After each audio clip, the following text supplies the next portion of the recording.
नमस्कार भाइयों, सारे भाइयों ने जय श्री राम।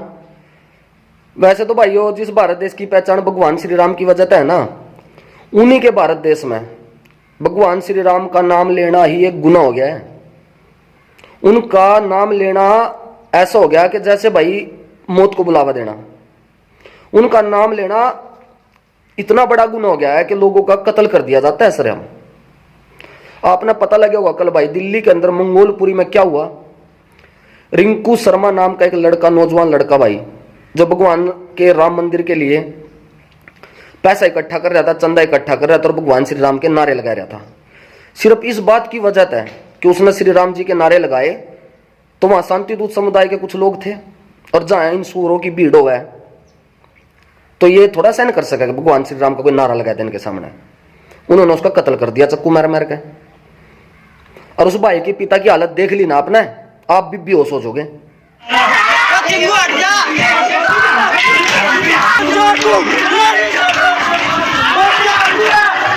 लाठी थे, चक्कू थे, सब कुछ थे। मार दिया मेरा लड़का को, हमारा लड़का चला गया। तो ओके रायू मेरे देश में सोचने की बात यह है मेरे भाइयों। अरे कहने नाम इस देश में बस 85 करोड़, लेकिन हमें भेड़ बकरियों की तरह ऐसे काटा जाता है जैसे 2% हम इस देश में। पिछले 2-4 महीने तो आप देख रहे होंगे, निकिता तोमर मारी जिहादियों ने, कौन थी वह राजपूत। उसके बाद राहुल मारा, कौन था वो दलित। उसके बाद थोड़े दिन 2-3 दिन पहले की बात, बिजनौर के अंदर कौन मारा, रचित, वो कौन था, जाट। और अब यू कौन मारा, रिंकू, यू है ब्राह्मण। और मैं जातियों के हिसाब तक क्यों बता रहा हूं, इसलिए बता रहा हूं क्योंकि तारा यू धर्म हिंदू सिर्फ जातियों में बट रहा। हमारा जो यू धर्म है ना, हिंदू संप्रदाय लगा लो, यू सिर्फ जातियों में बटा पड़ा। इसलिए जातियों के हिसाब तक समझा रहा था मैंने, क्योंकि जातिवाद पर तो बहुत मरो ना तुम। शायद यह बात तुमने जाति के हिसाब से समझ में आ जाए। कभी कोई ये सोचता हो कि मैं तो सेफ हुई तो उसके साथ हो रहा है, तो ब्राह्मण के साथ हुआ, ये तो राजपूत के साथ या जाट के साथ हुआ, मैं सेफ हूं। कोई सेफ नहीं है तारे में, तुम सारे के सारे कटोगे एक दिन। याद रखियो ये बात, अपने दिमाग में बिठा लो, कोई नहीं बचने वाला। अरे जब तक तारे अंदर एकता नहीं स्थापित होगी तो तब तक तुम नहीं कटोगे, याद रखियो मेरी बात। या इन शांति दूत समुदाय के लोगों ने एक बात पता है कि हम जिसने भी मारेंगे अपनी तरफ तो हम हिंदू ना मारेंगे, लेकिन वो मरने के बाद कौन हो जाएगा, या तो ब्राह्मण बन जाएगा या राजपूत या जाट या गुज्जर या दलित। पता ही ना यह बात, एकदम पता है यह सच्चाई कि जब वो मर जाएगा ना तो उस जिस जाति का है वो सिर्फ उस जाति के थोड़े बहुत लोग आवाज उठावेंगे, और वो भी थोड़े दिन आवाज उठाएंगे, फिर वो आवाज दब जाएगी और खत्म कहानी। कितनों को सजा दिला लिया मैंने, नु बता दो। इन्हें पता है कुछ नहीं होने वाला। सजा क्या है, 2-4 साल 5 साल जेल में काट के आ जाए, बंदे ने मार का गए और आगे। और दिखा दी अपनी जलालत, तो दिखा दी इन्होंने, जिहादपना तो दिखा रहे ना। मैं सरेआम ये क्या हम ऐसा कर सकते हैं। अरे जब तक तारे अंदर एकता स्थापित नहीं होगी ना, तुम एक आवाज में ना बोलोगे, तब तक ये साले कुत्ते सुअर नहीं काम करेंगे, समझ गए। और उन बड़े बड़े जो संगठनों के बैठे हैं एक अध्यक्ष, उन तभी एक बात मैं पूछना चाहूं, खाली नारे मरवाने के हो गए, जय श्री राम के नारे लाओ और ये करो वो करो। इन ऐसे मुद्दों पर प्रोटेस्ट क्यों नहीं करते आप। अरे प्रोटेस्ट करने का अधिकार, आंदोलन करने का अधिकार तो इस लोकतंत्र ने, इस संविधान ने हम सबको दे रखा, कि उनको नहीं दे रखा कि जो सीए पर 3 तलाक पर बैठा हुआ, मरता भी मिल रहा है अधिकार। जब आप इतने बड़े बड़े संगठनों के अध्यक्ष, आप आगे बढ़ोगे, सड़क पर उतरोगे, प्रोटेस्ट करोगे, तो ये देश के हिंदू जागेंगे नहीं के, ये लगेंगे नहीं के आपके साथ। एक बार शुरुआत तो करके देखो आप। इन्होंने कत्लेआम मचा रखा है इस देश में सिर्फ धर्म को लेकर, और घंटे का नहीं पता इन्होंने धर्म हुआ क्या चीज है। इनके दिमाग में ठूस रखा कि तुमने 800 साल राज करा इस देश पर, यह ठूस रखा ना इनमें। लेकिन इन मूर्खों ने कोई समझावे 800 साल राज का इतिहास काट का तो ले आओ तुम, हम बताओगे तुमने तुम कितना साल तुमने राज कर लिया। फुद्दू खींचा जा रहा बस देश का। जब ये देश आजाद होया 1947 तक 1977 तक, इस देश के शिक्षा मंत्री कौन बने देखो जाकर। देखो वे शांति दूत समुदाय के 3-4 जो शिक्षा मंत्री आए थे ना, उन्होंने बनाया इतिहास। उन्होंने शिवाजी और महाराणा प्रताप या सूरजमल व्याज्ञा को नहीं जान दिए, उनका इतिहास तो जीरो कर दिया और ये सिखाया इनने, पूरे देश को पढ़ाया है कि 800 साल तक किया राज, बाबा जी का ठुल्लू किया।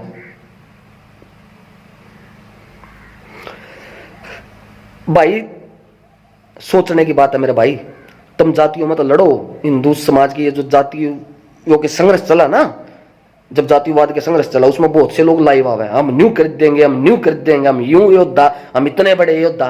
और उनसे एक बात कहना चाहूं मैं, मूर्ख होता है, जातिवाद के मुद्दे अपने बाद में सुलझाते रहियो, सबसे पहले तो अपने धर्म की सोचो। भगवान श्री कृष्ण ने क्या कहा था कि धर्म की रक्षा करना ही सबसे बड़ा कर्तव्य है। अरे तारी आंखों का आगे धर्म की हानि होने गिरी, तारे धर्म का विनाश होने गिरा, इसके लिए भी 2 वर्ड बोल दो, इसके लिए भी सड़कों पे जो, इसके लिए दिखाओ ना योद्धा अपना, यहां नहीं कोई बोलता। अरे इसलिए कोई सेफ नहीं है यहाँ। ये जो दिल्ली के अंदर बैठे हैं ना, ये दिल्ली के लोग जिन्होंने अपना जमीर बेचा था कुछ साल पहले केजरीवाल को वोट देके, उस दलाल को, उस कम्युनिस्ट को वोट देके, उन तक मैं एक बात पूछना चाहूं, अरे तुमने फ्री के पानी और फ्री के बिजली खातर अपना जमीर तो बेच दिया, लेकिन एक बात बता दो, तुमने इन 2-4 सालों में कितने पैसे बचा लिए? 10-20 हजार बचा लिए होंगे बस। उन 10-20 हजार के बदले तुमने अपनी बहन बहू बेटियों की इज्जत दाव पर लगा रखी इस टाइम दिल्ली में, उनकी इज्जत कभी भी लूट सका है, समझे? तारी आंखों आगे दिल्ली जला दी, तारी आंखों आगे निकिता तोमर मारी फरीदाबाद में, तारी आंखों आगे राहुल मारा, तारी आंखों आगे भी रिंकू शर्मा मार दिया। इसका बड़ा गुना क्यों होगा तारे ऊपर? और जिन जिन कॉलोनियों में ये सुअर ज्यादा है ना, जिन जिन कॉलोनियों में इनकी तादाद ज्यादा, उन कॉलोनियों में तो तुम्हें ना सरेआम भगाया जावे पीट पीट के, और तुम भागो वहां, तुम कान छोड़ के। और आने वाले टाइम में ये दिल्ली, फरीदाबाद, नोएडा, गुड़गांव, ये जो जितना भी एरिया है ना, इसमें 10-20 सालों में देख लियो सारे हिंदू छोड़ छोड़ कर भाग जाएंगे। कोई पानी पता होगा, कोई करनाल, कोई कैथल, कोई कड़ी, कोई ऊंगा उतरेगा यूपी में, कोई राजस्थान में। यह हालत होगी तारी। तुम लड़ते सिर्फ जातिवाद के लिए हो, कोई गाली दे दो, उन्हें जाट तनु कहा था, हमारी जाति तनु कहा था, राजपूत तनु कहा था, ब्राह्मण तनु का, इस पर बड़ी बकवास पेलना जाएंगे एक तक लोग, हम न्यू कर देंगे, न्यू कर। अरे तारे धर्म की ऐसी की तैसी कर रखी, जिस धर्म में तो तुम सारे निकल रहे हो, तारे आदमी मरण नहीं गिरे, मारे जा रहे, मारे जान लग रहे। मूर्खो, श्री राम का नारा लेना गुनाह हो गया। भगवान श्री राम का भी नारा नहीं ले सकते क्या? हम श्री राम जी का नारा नहीं लगा सकते, हम उनका नाम नहीं ले सकते क्या? इसका ज्यादा बेउद्दी क्यों होगी इस देश में, बताओ? अरे जो से दिमक की तरह खान न करे ना, इस हिंदू धर्म में पैदा होकर कुछ ऐसे लोग हैं जो इस धर्म को ही खान न करे, जो से बकवास करते हैं राम मंदिर के लिए चंदा नहीं देंगे, वो नहीं देंगे। अरे फुद्दू, तेरे चंदे दिए तब राम मंदिर बनेगा के? ना दिए यू राम मंदिर तो फिर भी बन काटेगा। तेरे चंदे दिए था, जो एक आंदोलन चले इस देश में, सीए, 3 तलाक, फलाना ढिमकाना, तेरे चंदे दिए थे, वो आंदोलन सफल भी नहीं हुए, और तो चंदा ना देवे यू राम मंदिर फिर भी बनकर हटेगा। देखियो तारे जैसे लोगों ने डिमक ला रखे हिंदू धर्म में। अरे बात करूं मैं अपने उन दलित भाई है कि भाई 2% अपने दलित भाई ऐसे हैं जो आजकल बहकावे में आ रहे हैं। मैं गलत नहीं मानता उनको, लेकिन उनको बहकाया जा रहा है, उनको बरगलाया जा रहा है, और उनको क्या बताया जा रहा है? जय भीम, जय मीम। कमाल की बात हो रही ना। उन भाइयों तो मैं पूछना चाहूं, अरे मेरे दलित भाइयों, मेरे प्यारे भाइयों, नू तो बता दो यू जय भीम और जय मीम कब तक आया मार्केट में? अंबेडकर जी को पढ़ा कभी? बाबा अंबेडकर की जीवनी पढ़ो, उनके विचार सुनो, उनके विचारों पर चलने की कोशिश करो, अपना खुद पता लग जाएगा। फिर जय भीम और जय मीम का क्या चक्कर है? भीम जिंदाबाद था, जिंदाबाद है, लेकिन यू मीम माम के जोड़ लिया अपने गिल। तरते एक बात बताऊं कि इस देश में जब भी, इस दुनिया में, तरता 2 उदाहरण दूंगा, एक पाकिस्तान का, एक हिंदुस्तान का, कि जब भी यू मीम पावर में आया है तो सबसे ज्यादा अत्याचार भीम के ऊपर हुए है, सबसे ज्यादा कटाई जो हुई है ना, वह भीम की गई है। बताऊं तुमने, जब भारत देश के टुकड़े हुए थे ना, जब 2 देश बने थे, एक पाकिस्तान और एक हिंदुस्तान, उस टाइम अंबेडकर जी से भी बड़ा प्रभाव था एक नेता का, दलित नेता था। वो कौन था? जोगेंद्र नाथ मंडल। अंबेडकर जी के बराबर का नेता था दलितों का। उसको बहका लिया किसने? पाकिस्तान के मोहम्मद अली जिन्ना, जो प्रधानमंत्री बना था वहां का, उसने बहका लिया कि जो पाकिस्तान के अंदर इस टाइम दलित है, इनको आप हिंदुस्तान में मत बुलाओ, और आप भी यहीं आ जाओ, आपको एक अच्छा पद देंगे हम, और आपके दलित भाइयों की पूरी रक्षा की जाएगी, उनके अधिकारों का मतलब कि कोई भी हनन नहीं करेगा और इनको वो हिंदुस्तान से भी ज्यादा अधिकार और ज्यादा सम्मान दिया जाएगा। बहकावे में आ गया जोगेंद्रनाथ मंडल। जबकि भीमराव अंबेडकर जी ने रोका है उनको समझाया कि कुरान को फॉलो करने वाले जितने भी वर्ल्ड के अंदर मुस्लिम हैं वे भारत देश को, इस भारत देश में जो भी कुरान को फॉलो करता है चाहे वो भी मुस्लिम हो, वो इस भारत देश को अपनी मातृभूमि कभी नहीं मान सकते और ना ही वो हिंदू को अपना भाई मान सकते। ये बात समझाई थी अंबेडकर जी ने उनको। इतिहास मत जाओ पता करो, लेकिन वो नहीं मानने, वो चले गए पाकिस्तान। और फिर क्या हुआ, उन्हीं की आंखों के सामने वो कानून मंत्री बनाए थे पाकिस्तान के। जोगेंद्रनाथ मंडल पहले कानून मंत्री बने पाकिस्तान के, इधर अंबेडकर जी बने तो उधर वो बनाए गए। और उन जोगेंद्रनाथ मंडल की आंखों के सामने दलितों को काटा गया, उनका धर्मांतरण किया गया, उनकी बहु बेटियों की इज्जत लूटी गई। और जब भी वे कुछ बोलते तो उनको भी डरा के बिठा दिया जाता था। ऐसा टाइम आ गया था 2-4 साल के अंदर ही कि उस जोगेंद्रनाथ मंडल को पाकिस्तान छोड़कर भागना पड़ा था। इंडिया में आकर अपना सर छुपाया था उसने। अरे यहीं बेनामी की मौत मरा था वो रो रो के। तो देखा आपने, जब भी मीम पावर में आया तो अत्याचार किस पे, सबसे ज्यादा भीम पे। उसके बाद आज अब एक उदाहरण दूंगा आपको हिंदुस्तान का। जब कश्मीर के अंदर मीम पावर में आया, शेख अब्दुल्ला जैसे प्रधानमंत्री बने कश्मीर के, पता होगा आपने, तो उन्होंने क्या किया, कश्मीर के अंदर गंदगी फैल गई तो वहां सफाई के लिए थी नहीं कोई। पठानकोट तक 200 वाल्मीकि बुलाए दलित, उनके अंदर कुछ महिलाएं भी थी, कुछ लोग भी थे। वो 200 तय 2000 हुए, 2000 तक 2 लाख बनने में इस देश में ज्यादा टाइम लगता ही नहीं है।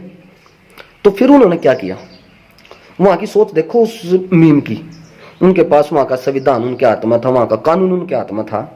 उन्होंने ऐसे कानून, ऐसा सिस्टम बनाया कि ये जो भी दलित है इस टाइम ये हमारे कश्मीर के अंदर, ये चाहे कितना पढ़ लिख लो, चाहे PhD होल्डर हो जो, इनको नौकरी कश्मीर के अंदर सिर्फ भंगी की मिलेगी, साफ सफाई की मिलेगी। इससे ज्यादा कुछ नहीं मिलेगा इनको। इससे बड़ा मानसिक बलात्कार किया जा सके किसी का कि वो कितना भी पढ़ा लिखा हो लेकिन नौकरी भंगी की मिलेगी। और दूसरा कि इनको कभी भी नागरिकता नहीं मिल सकती कश्मीर की। और सबसे बड़ी बात कि इनको नागरिकता भी मिल सकती है और इनको भंगी की बजाय बड़ी नौकरी मिल सकती है अगर ये मुस्लिम धर्म अपना ले तो। इससे बड़ा मानसिक शोषण क्या होगा किसी का, नु बता दो।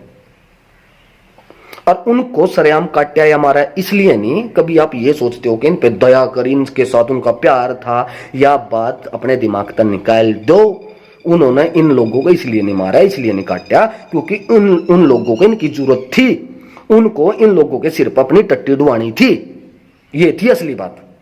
अगर उनके अंदर इतनी दया, इतना प्यार मोहब्बत होता ना किसी के साथ, तो उन कश्मीरी पंडितों को एक रात में माता भगाते ना, वह एक रात में माता नहीं भगाते, वो उनको काटते नहीं, उनकी माता बहनों का बलात्कार नहीं करते वो, अगर उनके अंदर प्यार होता। तो देखिए आपने, जहां भी मीम पावर में आया सबसे ज्यादा अत्याचार भीम पे किए गए। तो आप किसी मूर्ख आदमी के पीछे लगकर अगर ये सोचते हो जय भीम और जय मीम, तो ये नुकसान आपका करेगा, आपकी जाति का करेगा, आपके धर्म का करेगा, आपके परिवार का करेगा। और ये जो दिल्ली के अंदर बैठे हैं ना, इनसे एक बात कहना चाहूं मैं, इस अपने फूफा ने ना, केजरीवाल ने 2-4 प्लान और बना के देख लियो दिल्ली में, इस कम्युनिस्ट ने, लग जाएगा बोरा तुमने, या एग तारे घर तक पहुंचेगी। कोई सेफ नहीं हो, तुम याद रखियो बात। साला कमाल हो रहा अपने ही देश में भगवान श्री राम का नारा नहीं लगा सकते हम, हमारा कत्ल कर दिया जावे, सारा देश चुप बैठा। यू डमरू बजाने के लिए वोट दी थी इन सरकारों को हमने, इस बीजेपी सरकार तक सवाल है, मैंने डमरू बजाने के लिए दी थी, नारे लवाने के लिए दी थी बस। कोई कानून, कोई सिस्टम तो ऐसा खड़ा करो कि हमें ऐसे भेड़ बकरियों की तरह नहीं मारा जावे। हम किसी ने मार देंगे तो 1 मिनट में सारा देश में मोमबत्तियां लेकर घूम जाएंगे शांति समुदाय के लोग। हम यहां सब्जियों की तरह काटे जा रहे। सबसे बड़ा कसूर तो हमारा खुद का है।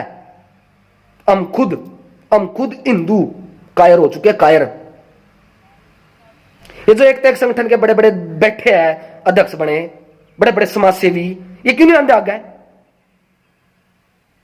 ये पावर तो हमारे मिल रही होगी प्रोटेस्ट की, क्यों नहीं आंदे आ गए?